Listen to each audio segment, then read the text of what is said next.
নমস্কার, আমি লিপি সাহা। হ্যালো এভরিওয়ান, কি অবস্থা, কেমন আছেন সবাই? আশা করছি খুব খুব ভালো আছেন সবাই।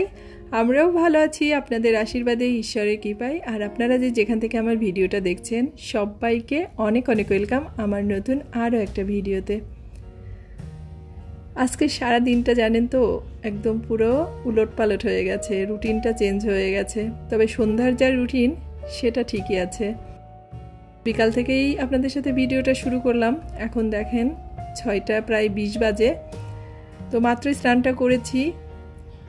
আর আমাদের হিন্দু বউ বাড়িতে সন্ধ্যার সময়ও কিন্তু অনেকগুলো কাজ থাকে। তো সেই রুটিনটা আপনাদের সাথে খুব একটা বেশি শেয়ার করা হয় না। আজকে ভাবলাম সেটাই আপনাদের সাথে শেয়ার করি। তো স্নানটা করে নিয়েছি। প্রতিদিনই যে সন্ধ্যার সময় স্নানটা করি সেটা হয় না। আজকে দুপুরে রান্না করতে গিয়ে গ্যাস চলে গিয়েছিল, তো রান্নাটা করতে অনেক দেরি হয়েছে।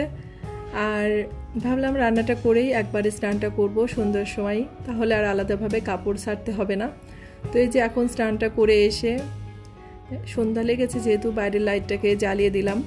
সংসারের কাজগুলো সবসময় রুটিন করে হয় না। বাসাবাড়িতে থাকতে হলে সেই জায়গার সুযোগ সুবিধা মতো কাজগুলোকে করতে হয়। বাসাবাড়িতে অনেক সময় গ্যাসের সমস্যা হয়, জলের সমস্যা হয়, এটা আমাদের ঢাকাতে হয়ে থাকে।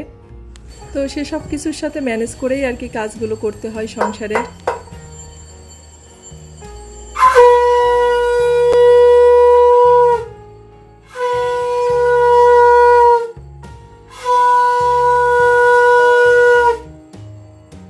ঢাকাতে থাকতে থাকতে এখন ওই যে গ্যাস থাকে না, পানি থাকে না, গ্যাসের সমস্যা, জলের সমস্যা, এগুলোর সাথে অ্যাডজাস্ট করে করে এখন আর ওগুলো নিয়ে খুব একটা মনটা খারাপ হয় না। মানে এগুলোর সাথে এখন মনে হয় যে অভ্যাস হয়ে গেছে। তাই ওই যে বললাম যে সবসময় রুটিন করে কাজগুলো হয় না। যদি আমি ভেবে রাখি রাত্রে যে এই কাজগুলো আমি এভাবে এভাবে করব, অনেক সময় দেখা যায় যে গ্যাসের কারণে অথবা জলের কারণে সে কাজটা কিন্তু সেভাবে করতে পারি না। এতে আমারই একটু সমস্যাটা হয়। তো এদিকে সন্ধ্যাটা দিয়ে দিয়েছি আর জানালাগুলোকে বন্ধ করে দিলাম। আমাদের এখানে মশার খুব একটা ঝামেলা নেই, তারপরেও সন্ধ্যার সময় জানালাগুলোকে বন্ধ করে দিই, পরে আবার খুলে দেব। কারণ দেখা যায় 2-1টা মশা বা আসলে সেগুলোই আর কি বিরক্ত করে। যেহেতু আজ নিরামিষের দিন ছিল, তো সকালে একটু খিচুড়ি বসিয়েছিলাম, তখনই গ্যাসটা বন্ধ হয়ে গিয়েছিল।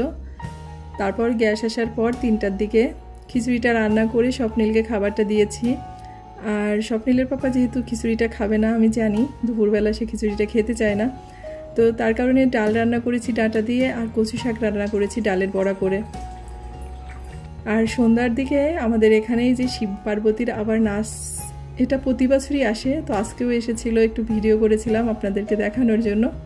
তো আজকের ভিডিওটা এই পর্যন্তই। সবাই ভালো থাকবেন, সুস্থ থাকবেন। ভিডিওটার কোথাও ভালো লেগে থাকলে একটা লাইক করবেন আর ছোট্ট একটা কমেন্ট করে দিন। ভালো থাকবেন সবাই।